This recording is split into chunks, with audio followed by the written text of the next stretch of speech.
Assalamualaikum warahmatullahi wabarakatuh.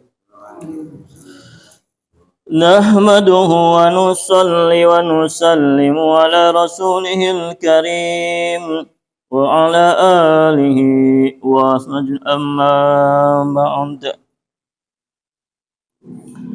Fadilah salat. Bismillahirrahmanirrahim. Dari Abdullah bin Amr anhuma dari Nabi sunnah pada suatu hari beliau mengingatkan masalah salat. Lalu beliau bersabda, barang siapa yang menjaga salat, salatnya akan menjadi cahaya pembela dan penyelamat baginya pada hari kiamat.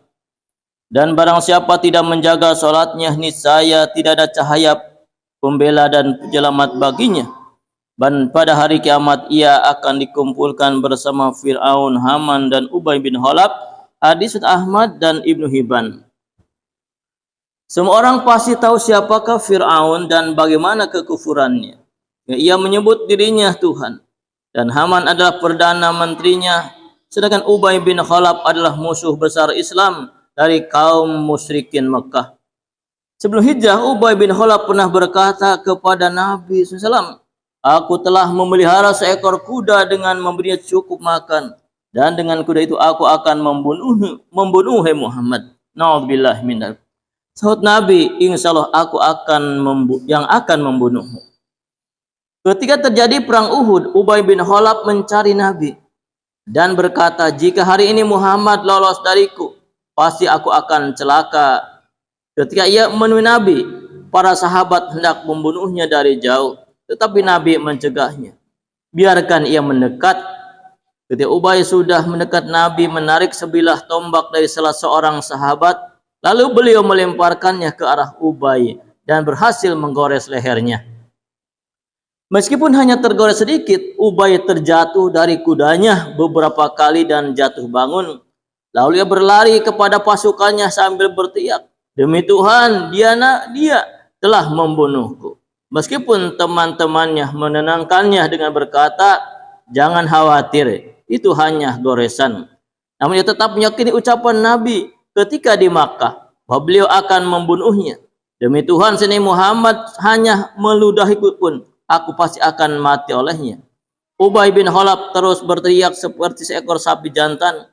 Abu Sufyan yang pada saat itu sebagai panglima perang mereka berusaha membujuk Ubay dan berkata, itu hanya goresan, tidak perlu kamu takut. Jawabnya, tahukah kamu siapakah yang telah melukaiku itu? Dia adalah Muhammad. Aku bersumpah demi Lata dan Uzza, seandainya penderitaanku ini dibagikan ke seluruh orang Hijaz, niscaya mereka akan binasa. Di Makkah Muhammad pernah berkata kepadaku bahwa ia akan membunuhku. Dan ketika itu juga hatiku merasa yakin aku akan mati di tangannya. Aku tidak dapat lari darinya. Jika setelah berkata seperti itu Muhammad meludahiku saja, pasti aku akan mati di tangannya. Dalam perjalanan pulang sehari sebelum tiba di Mekah, Ubay bin Khalaf pun mati. Perhatikanlah, seharusnya kita merasa cemburu dan menjadikan kisah ini sebagai pelajaran bagi kita. Bahkan seorang kafir tulen pun musuh Nabi sangat meyakini ucapan beliau tanpa ada keraguan sedikit pun terhadap ucapan beliau tentang kematiannya.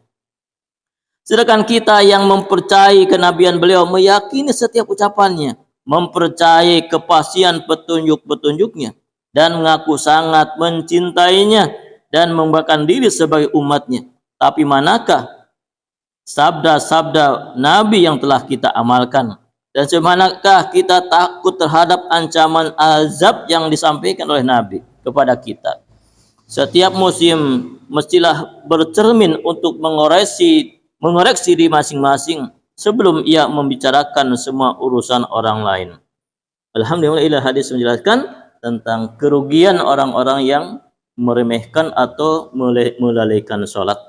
Mudah-mudahan yang kita dengar tadi Allah berikan kepahaman dan kita niat mengamalkan dan menyampaikannya insyaallah. Subhanakallahumma wa bihamdika asyhadu an la ilaha illa anta astaghfiruka wa atubu ilaik. Assalamualaikum warahmatullahi wabarakatuh.